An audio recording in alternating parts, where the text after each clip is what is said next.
तो वही समाजवादी पार्टी ने मेरठ से फिर अपना टिकट बदल दिया है। तो समाजवादी पार्टी ने मेरठ से फिर अपना टिकट बदला। तो एसपी ने समाजवादी पार्टी ने मेरठ से अतुल प्रधान का टिकट काट दिया है। तो योगेश वर्मा की पत्नी सुनीता वर्मा यहां से नामांकन दाखिल करेंगी। तो अतुल प्रधान बोले हैं मुझे कोई भी शिकायत नहीं है। तो समाजवादी पार्टी ने अचानक से ही एंड मूवमेंट पे अपना प्रत्याशी चेंज कर दिया है। तो समाजवादी पार्टी ने मेरठ से अतुल प्रधान का टिकट काटकर अब योगेश वर्मा की पत्नी सुनीता वर्मा को दे दिया है और जल्द ही वो नामांकन दाखिल भी करने वाली है। इसी बीच अतुल प्रधान का बयान भी सामने आया। उन्होंने कहा कि मुझे कोई भी शिकायत नहीं है।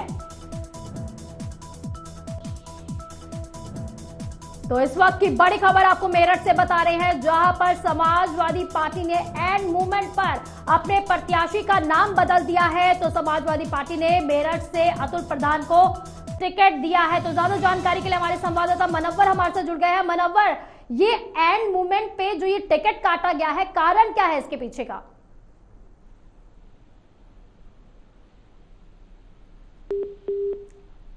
तो बड़ी खबर आपको बता रहे हैं मेरठ से, जहां पर समाजवादी पार्टी ने मेरठ से अपना टिकट बदल दिया है। एक बार फिर से टिकट बदला गया है, एक बार फिर से प्रत्याशी चेंज कर दिया है। एंड मूवमेंट पे टिकट काटा गया है। तो समाजवादी पार्टी से पहले अतुल प्रधान को यहां से टिकट दिया गया था मेरठ से, और अब उनका टिकट काटकर योगेश वर्मा की पत्नी सुनीता वर्मा को टिकट दे दिया गया है। तो वो जल्द ही अपना नामांकन भी दाखिल करेंगी। इसी बीच अतुल प्रधान से जब मीडिया ने जब उनसे बातचीत की तो उन्होंने ये बयान दिया कि मुझे इससे कोई भी शिकायत नहीं है। यानी उन्होंने ये साफ कर दिया है इससे कोई भी गिला शिकवा नहीं है, जो समाजवादी पार्टी ने किया है वो सही है। तो एक तरह से ये संदेश देने की कोशिश की गई है कि उन्हें कोई भी इससे दिक्कत नहीं है। उनका अगर टिकट कटा है, उन्हें इससे कोई भी शिकायत नहीं है समाजवादी पार्टी से। तो इस वक्त की बड़ी खबर आपको मेरठ से बता रहे हैं, जहां पर एक बार फिर से टिकट बदला गया है। तो समाजवादी पार्टी ने मेरठ से पहले अतुल प्रधान को जहां का टिकट दिया था, और अब अतुल प्रधान का टिकट काटकर योगेश वर्मा की पत्नी सुनीता वर्मा को यहां का टिकट दे दिया गया है। तो यहां पर वो जल्द ही नामांकन भी दाखिल कर लेंगी। इसी बीच अतुल प्रधान का बयान भी सामने आया। उन्होंने कहा मुझे इससे कोई भी शिकायत नहीं है।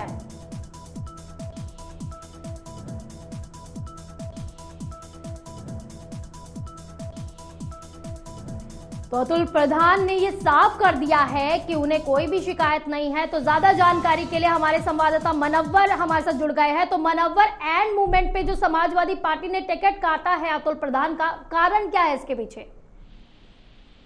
देखिए, पहले तो मैं आपको बता दूं, पश्चिम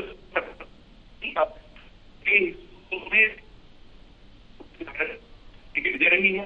बिजनौर की बात कर ले, बागपत की बात कर ले, की बात कर ले, हम पश्चिम उत्तर प्रदेश के कई जिलों की, अगर 6 जिलों की बात करें तो यहाँ पर टिकट वितरण को लेकर ये सब चल रहा है।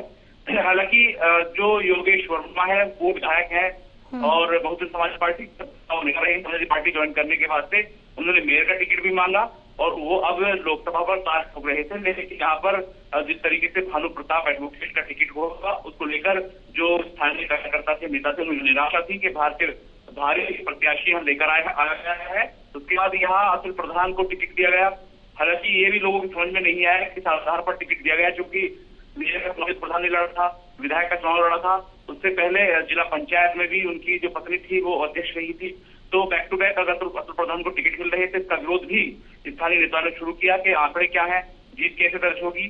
तो उसके चलते फिर योगेश वर्मा पूर्व विधायक है और कहीं न कहीं दलित समाज से आते हैं, तो उनको फिर एक बार उनको टिकट दिया गया है। हालांकि उनको नहीं, उनकी पत्नी सुनीता वर्मा है, पूर्व मेयर रही है बसपा से, उनको यहाँ टिकट दिया गया है। योगेश वर्मा को टिकट इसलिए नहीं दिया गया क्योंकि उनके खिलाफ कई मुकदमे कायम है। तो ऐसे में मुकदमों के चलते सुनीता वर्मा जो कि सात छवि की है, उनको टिकट दिया गया है। और साथ ही साथ जो दलित और मुस्लिम वोट बैंक है उसको साधने की यहाँ पर कहीं ना कहीं अखिलेश यादव ने अब लास्ट में कोशिश की है। और यही शायद वजह रही है कि जो सीट निकालने की बात आ रही थी कि दलित समाज का चेहरा ही सीट निकाल सकता है, तो ऐसे में दलित पर दांव खेला गया है।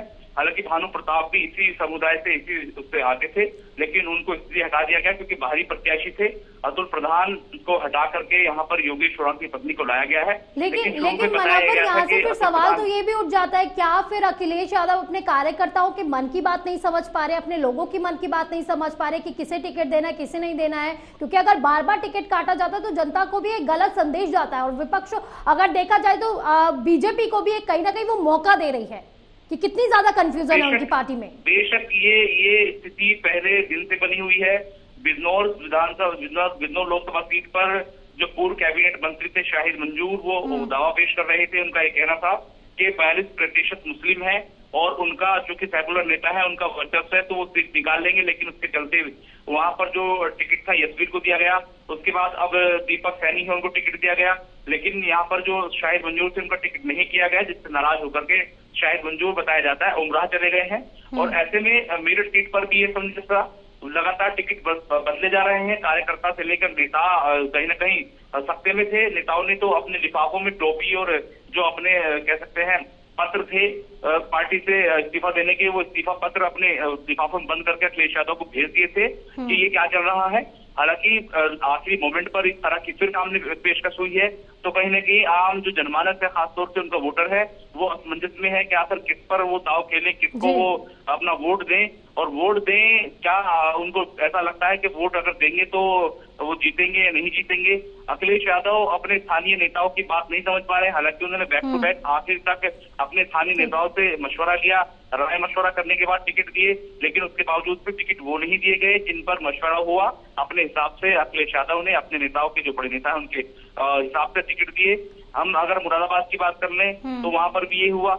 वहां पर एसटी हसन का टिकट जो था मुरादाबाद के आसपास, उनका टिकट पहले उनको दिया गया, फिर काट कर रुचि वीरा को दिया गया। तो इस प्रदेश में कई जगह ऐसा माहौल बना हुआ है और लगातार जो आम कार्यकर्ता है वो इस्तीफा भी दे रहे हैं, चेतावनी दे रहे हैं, और कहीं ना कहीं ये समाजवादी पार्टी को नुकसानदेह होगा। क्योंकि देखा ही गया था जब 2017 का विधानसभा चुनाव था, तब भी पार्टी के जो आपस की फूट थी, उसकी वजह से पार्टी को सत्ता से बाहर होना पड़ा। और भारतीय जनता पार्टी 2017 से अब तक बनी हुई है और आपसी फूट कहीं ना कहीं मेरठ की अगर बात कर लें तो अब देखने वाली ये बात ये होगी कि जिस पर दाव खेला है समाजवादी पार्टी ने योगेश वर्मा की पत्नी पर, सुनीता वर्मा पर, वो कितना ज्यादा जो है जनता को संतुष्ट कर पाती है। फिलहाल के लिए बहुत बहुत शुक्रिया आपका इन तमाम जानकारी के लिए।